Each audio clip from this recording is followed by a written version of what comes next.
Hey, what's going on, everyone? Appreciate y'all coming here and checking out this Fallout 76 video. As some of you know, yesterday we got an update, and within the update, it nerfed a lot of players. So in this video, I'm going to be sharing with y'all one of the best builds that you can utilize after the update. I think we can just call April 21st from now on, when that update hits, National Nerf Day.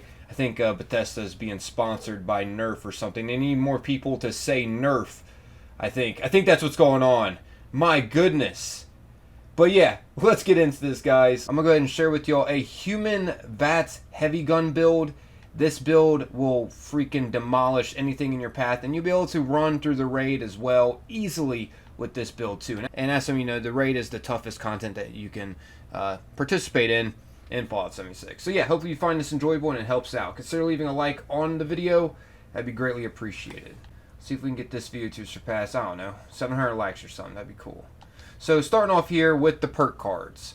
I'll be getting into everything. The weapons, the perk cards, mutations, food buffs, armor, you know, everything. As you see, here's my stats without the legendary perks. 9 strength, 14 perception, 9 endurance, 3 charisma, 6 intelligence, 6 agility, 9 luck. Now, let's get into the perk cards. Starting off with the legendary perk cards, because that does switch up the build. As some of you know, say like you get +5 endurance, that will make it so if your endurance is, I don't know, let's say 9, +5 will get it up to 14 if you have the endurance legendary perk card maxed, which will give you +5 endurance. So you'll be able to utilize more perk cards. So yeah, it's definitely handy to get these legendary perk cards leveled up. So yeah, I got max endurance, max strength, taking one for the team, max intelligence, max agility, and max luck. And now I'm going to just throw this out there. If you don't have a full set of Union Power Armor, I highly recommend to unequip this and put on Funky Duds if you are running raids, because as some of you know, Union Power Armor gives you poison resistance, so you don't need Funky Duds legendary perk card. But if you're not rocking Union Power Armor, make sure you have Funky Duds on. But I am rocking Union Power Armor, so I'm going to put taking one for the team legendary perk card on. In case you don't know what this does, it makes it so enemies take 40% more damage when they attack you if you're on a team. So yeah, it's good to know. Real quick here, in case you don't know how to level up legendary perk cards, just going to throw this out as a bonus tip real quick. So say like I want to level up, I don't know, Blood Sacrifice, just for a quick example here. It is going to require to rank it up perk coins. As you see, for the first rank up, it's going to be +50, and then 100, and then 150 to fully max it out. So we're looking at 300 perk coins and to max it out. And how you get perk coins is by just dismantling your unwanted perk cards. Scrap. As you can see at the bottom of the perk card, it states scrap. So yeah, just scrap unwanted perk cards. I recommend just scrapping all the perk cards you're not using, because you can always get them back after you level up more. As you can see, I can pick 1,262 perks because I have so many level ups that I haven't used. I can pick whatever perk cards I want. So I just scrap the unwanted ones that I'm not using. Why not? I mean, they're just sitting there taking up space. So yeah, just throwing it out there real quick in case you didn't know about how to get perk coins. Now, let's get into the regular perk cards, which... So yeah, so I have 14 in strength thanks to the max strength legendary perk card. Keep in mind though, even if you don't have the legendary perk cards maxed, you can slowly build up to this build that I am rocking. You don't have to have it fully completed to make it work. Keep that in mind. But yeah, I'm using Traveling Pharmacy, max Traveling Pharmacy, 3 for bringing the big guns, 3 for portable power, 3 in Bullet Storm, 2 lock and load, and 1 arms keeper to make it so my weapons weigh less. Obviously, you can always switch up the things that I'm sharing too. You can, you know, swap some things out if you want to make this build better. I'll explain though why I have Traveling Pharmacy and stuff like that on here in a little bit. Next up, for perception, I got 3 for Number Cruncher, 2 Tormentor, 2 Tank Killer, 2 Fast Fighter, 3 Concentrated Fire, 2 Awareness. Endurance, I got 2 Life Giver, 1 Ironclad, 1 an Iron Stomach, 2 for Through Hiker, 1 for Thirst Quencher, 3 for Hardy, 1 Starched Jeans, 2 Rejuvenated, and 1 Bullet Shield. Now in the charisma category, I got 1 in Strange in Numbers, 2 for Tenderizer. Intelligence, First Aid at 1, 2 Field Surgeon, 2 Stabilized, 2 Science, 2 Batteries Included, and 2 Goodwood Salt. Agility, I got 3 Gunslinger, 2 Gunslinger Expert, 2 Gorilla Expert, 3 Gorilla Master, and 1 Gun Fu. And for luck, I got better criticals, maxed, 1 Gun Army, maxed, 1 in Ricochet, 1 4-Leaf Clover, 3 Class Freak, 3 Critical Savvy. So yeah, that's the build. Feel free to copy it, and or you could switch up a little bit here and there. Now let's get into the armor, which that'll explain why I have Traveling Pharmacy and Through Hiker. Now these could be switched out. Keep that in mind. Through Hiker makes it so food and drink weights are reduced by 90%, and Traveling Pharmacy makes it so weights of all chems, including Stimpaks, are reduced by 90%. Now, the reason why I have those on is because, well, Blocker recently got a nerf. In case you don't know, Blocker got nerfed. Now this sucks. Block 25% more damage from your opponent's melee attacks.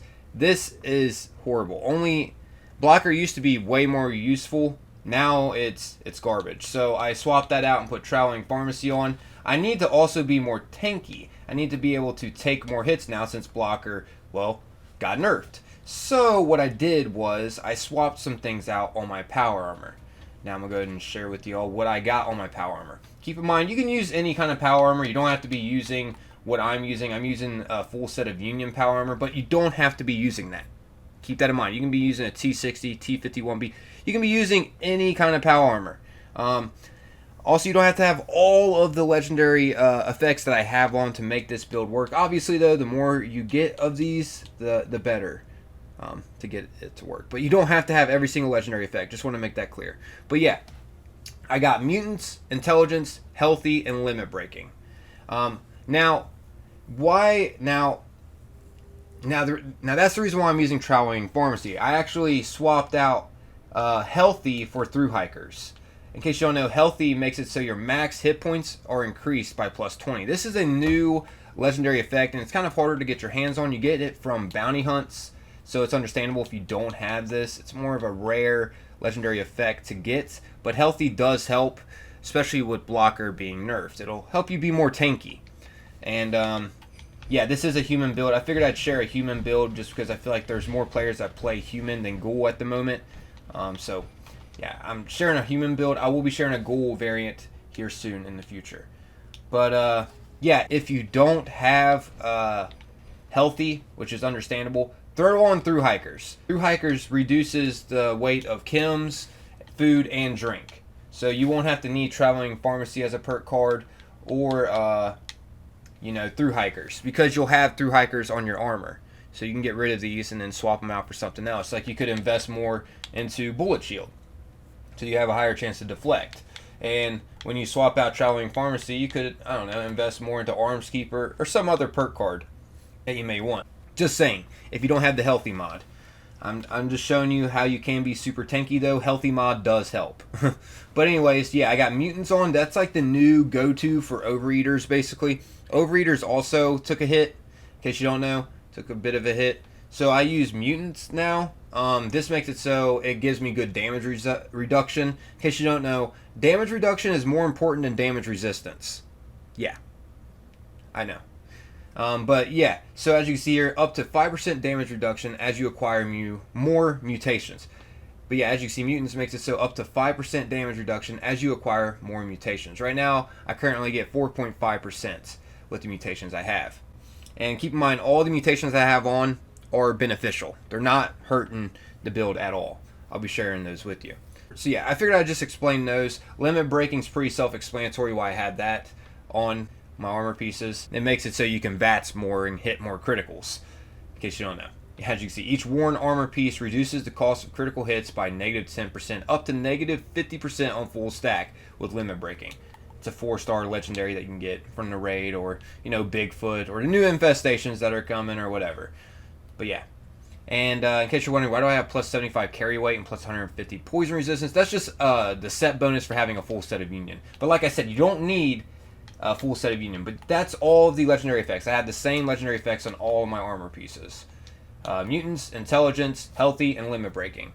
The more Intelligence, by the way, I have 1 luck. I have luck on my armor piece. The more intelligence you have, by the way, the more damage you're doing. Luck helps the recharge rate of critical hits and stuff like that, as you can see here. Luck is a measure of your general good fortune and affects the recharge rate of critical hits as well as the condition and durability of items that you loot. Just letting you know. So I just have 1 luck just to add for extra critical hits for my VATS. This is a VATS heavy gun build.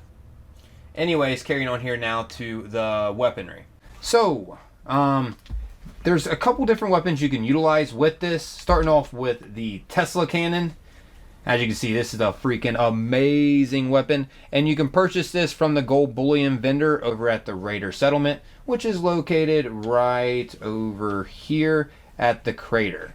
You just have to head inside the crater core, and you got to talk to the robot in there named Mortimer. All right, so I'm over here now at the crater. Just in case you don't know where to go, I'll show you exactly where to go to get inside the crater core, so you can eventually purchase the Tesla cannon, and as well as the other weapon I'll be showing you too. So this is where the crater core is at, and inside here all you got to do is just head this way, plus the left, and you're going to talk to this robot here.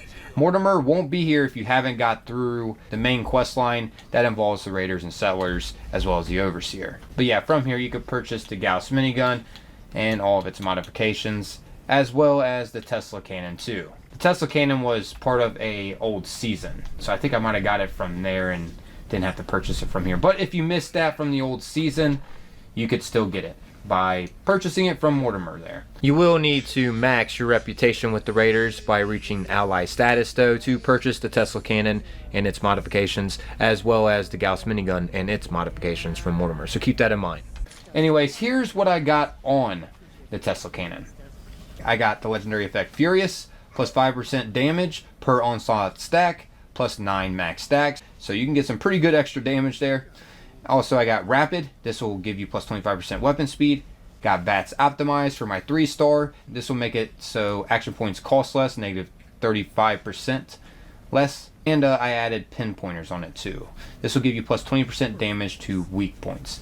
And for the modifications I added to it, as you can see at the bottom right there, I added Solid State Series 3, Nicholas Series 2, Huge Impacity, Recon Scope, Direct Current Muzzle, Default Appearance. So yeah, that's the extra modifications there at the bottom right that you want to add to it. It will just help it overall. You can get the modifications as well from Mortimer. Once again, you got to have max Raider reputation. As you can see, you can check how much Raider reputation you have by just pulling up the party menu here. As you can see, I got Settlers and Raiders maxed at ally.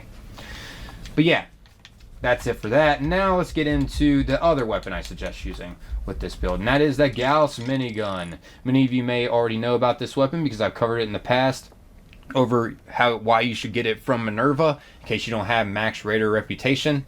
This weapon is freaking amazing. It's even more amazing though if you have the Penta barrel. You want to make sure you have that modification, which you can purchase that also from Mortimer. And the Tesla coil capacitor is amazing too. I highly suggest getting that as well for one of the modifications you can get on it. As you can see at the bottom right there, I got the Penta barrel and the Tesla coil capacitor. That's all I'm rocking, and it works. It works. You can see gameplay footage of it right here in action. It freaking works. The Tesla cannon does dish out more damage though, I'll be real, compared to the Gauss minigun. Unless you're going up against the robot. I think the Gauss minigun works more efficiently against the first boss in the raid, to be real with y'all. It's just easier to take out the shield system on the EN06 with it. But yeah, this still does a lot of damage, so don't worry if you're not able to get the Tesla cannon, but you have this instead. It does a lot of damage. But once again, the Tesla cannon will dish out more damage over time, especially against the snake. But yeah, as you can see here, I got Furious on this, plus 5% damage per onslaught stack, plus 9 max stacks. Crippling, which that gives plus 50% limb damage. VATS optimized again, so reduces my action point cost. And Conductors. Critical hits restore 10 health and action points instantly, and 100 more over 5 seconds for player and teammates within 100 feet radius. This is a 4-star legendary. And yeah, it automatically comes with bullets explode for 15% weapon damage too, because it's a freaking Gauss minigun. So you don't have to worry about adding an explosive effect to that. That's another great weapon to keep in mind. The reason why I don't use Conductors on my Tesla cannon is because it doesn't take as much VATS. it doesn't take as much action points to use that. So I use pinpointers instead for the 4-star. I use conductors for the Gauss minigun because it takes more action points to utilize this. That's the reason. Anyways, I also suggest a pepper shaker if you can't get the Gauss minigun or the Tesla cannon. Obviously the Gauss mini and the Tesla cannon are better than the pepper shaker, but the pepper shaker still works just fine. You're still going to be able to take out the snake at the end. You're just going to be taking it out a little bit slower, but it's still possible. Trust me, I've done it plenty of times. So here is what I'm rocking on the pepper shaker, by the way. And the reason why the pepper shaker is just easier to get, because plenty of people can easily just craft the pepper shaker for you and just drop it. It's tradable. The Gauss minigun and the Tesla cannon aren't tradable. They are worth gold bullion, and yeah, you can't drop them on the ground. You have to get it yourself, unfortunately. But with the pepper shaker, a player could drop this for you or craft it for you and drop it, as well as the mods that you have to use with it too to make it useful. First off, you want to make sure you modify it to have the hex barrel and the plasma magazine. That's a must. Now, for the perks I have on it, you either want Furious or Quad, just depends how you feel about it. So if you're playing a VATS build, I think the Quad may be more beneficial than the Furious. Once again, I just been rocking the Furious though, and it's been working just fine as well. So yeah, keep that in mind. I got Furious, Rapid, VATS optimized, and Conductors for the legendary effects on this pepper shaker. But you can swap that Furious once again for a Quad if you wish. Also, Hex Barrel and Plasma Mag, most importantly, and I added the Gunner Sight modification too. That's just an extra thing that just helps. So yeah, those are the weapons I suggest. And by the way, you get the pepper shaker from Graham's Meat Cook, which is a limited time event that comes around. Or you may get in contact with someone that can trade you it or give you it, because this is tradable or droppable once again. All right, so weapons are out of the way. Now let's go ahead and get into the armor. Obviously, this is a power armor build since you've seen the power armor perk cards that are with this build. So yeah, keep that in mind. So yeah, that's all of the weapons. Now let's go ahead and get into the mutations, shall we? Because that's also important with this build if you're using mutants. Keep in mind, Overeaters is also useful still. You can utilize Overeaters as well if you don't have mutants. Just saying, I like mutants at the moment. But here's all of the mutations I have. Adrenal Reaction, Bird Bones Chameleon, Eagle Eyes, Egghead, Electrically Charged, Herbivore for specific buffs. You could go Carnivore too if you want. That isn't a necessity. I just prefer Herbivore for specific buffs. Erd Mentality, Marsupial, Speed Demon, and Unstable Isotope.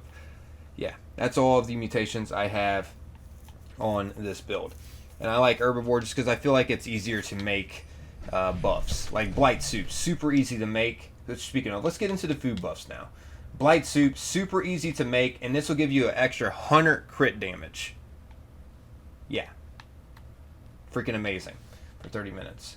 Also, Brain Fungus Soup is a good one and easy to make, and it'll give you more intelligence, which, you know, the higher intelligence, like I mentioned before, the more damage you're going to be dishing out. Canned coffee isn't part of Herbivore, but this is also crucial when, you know, trying to do as much damage as you can. If you pop some coffee before you fight an enemy, like say like I have an enemy right here and I just pop some coffee, I don't want to waste it, but you pop some coffee, your action points will keep regenerating while you're vatsing and using your crits.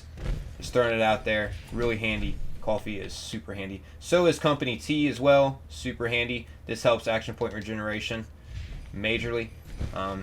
Which there are machines that you can get at your camp. There's a company tea machine and there's a coffee machine that you can have at your camp that will help. Also, pumpkin pie helps with AP regeneration. But yeah, those are some pointers to throw out to you guys. I guess that's wrapping up this video though. Hopefully that explains the new build and you know you are situated after this major nerf that happened. Two-shot is no longer viable and neither are explosive weapons. They nerfed explosive damage too. Like the Dom Pedro took a hit. You know, in general, just two-shot explosive or explosive in general has taken a major hit. So yeah, just utilize this build that I'm sharing with you all. I promise you it gets the job done. So yeah, I'm out here to everyone. As always, most importantly, appreciate y'all taking the time, watching and listening. And stay tuned for a ghoul build. If the ghoul build is already created, it'll pop up here at the end. You just click that if you want to check out the ghoul variant. Until next time, though, guys, peace.